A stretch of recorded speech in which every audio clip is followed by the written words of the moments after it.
Sud Radio. Ça va mieux en le disant.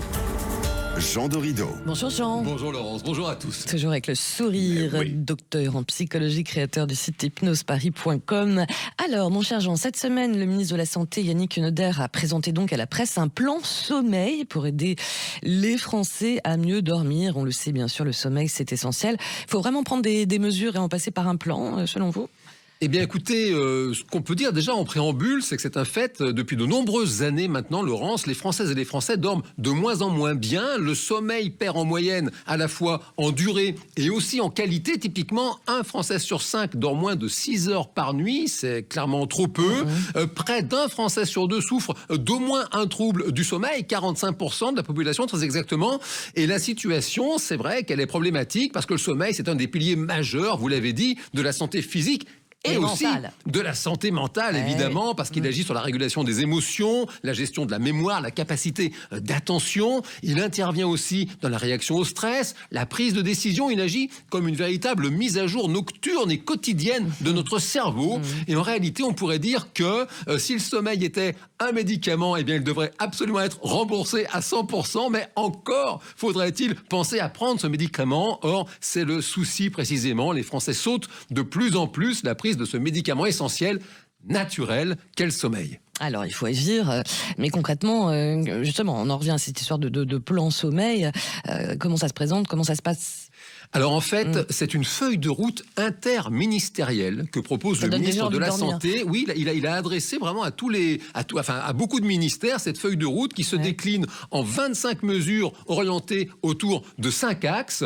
Il parle, ce monsieur, de dette de sommeil généralisée. Monsieur, c'est notre ministre de la Santé. Le ministre de la Santé, oui, monsieur Yannick Neuder, vous l'avez dit.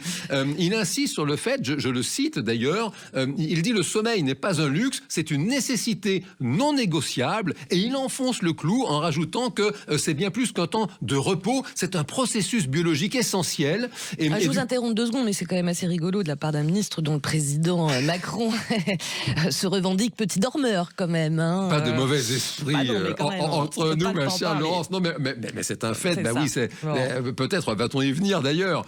Alors, ces mesures. Le fait est que parmi ces 25 mesures, il y a de façon très pratico-pratique le retour de la sieste à l'école maternelle, parce qu'en réalité, il y avait jusqu'à maintenant un temps calme qui était proposé aux enfants de petite section. Donc, pour rappel, c'est des enfants qui ont entre 3 et 4 ans. Mais en moyenne section et en grande section, ce temps calme avait été supprimé. Or, d'après de nombreux spécialistes de la petite enfance et de la psychologie du développement, c'est une erreur de supprimer ces temps calmes, parce que ces temps de sieste pendant la journée d'école, eh bien, ils aident au développement cognitif du cerveau des tout petits. Et donc, ce temps de sieste, ce n'est pas du tout un temps qui serait perdu sur l'enseignement, mais au contraire, c'est du temps gagné, parce que derrière, les apprentissages se font bien mieux en réalité. Voilà pour les plus jeunes, mais alors pour les ados, les pré-ados, là ça devient plus compliqué quand même. Hein. Alors là, vous mettez le doigt dessus, ma chère Laurence, effectivement, parce que c'est un peu ce qu'on pourrait appeler l'angle mort de ce fameux plan. Il n'y a concrètement aucune mesure prévue pour l'aménagement des horaires de cours, par exemple, au collège et au lycée, alors que cela fait partie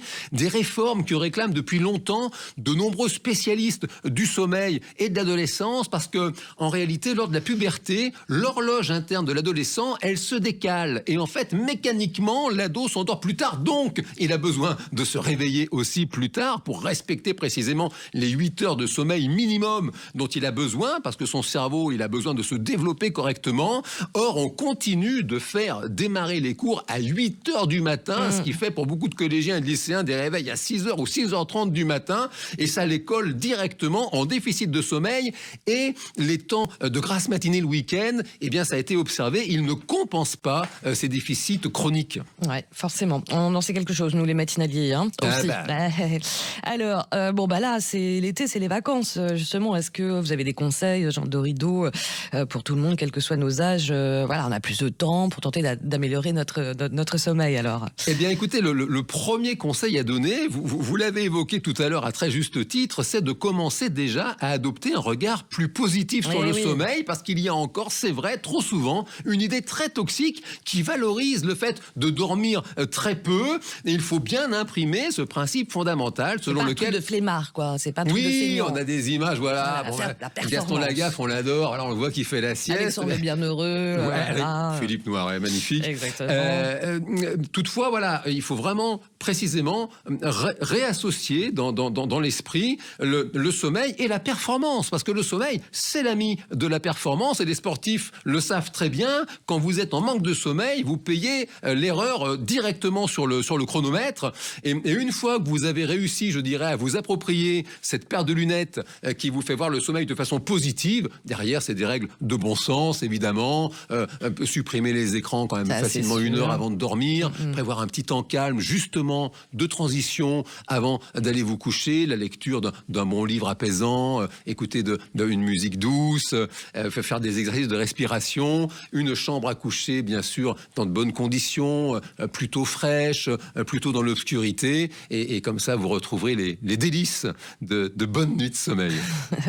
Et ce sont les conseils de Jean Dorido. Merci beaucoup. Il y a de la magie en vous. Dans la magie, il y a donc du sommeil et du bon sommeil de Juste Séché Duno, votre dernier ouvrage. Merci mon cher Jean. Merci Et on Laurence. se retrouve le week-end prochain. Avec joie.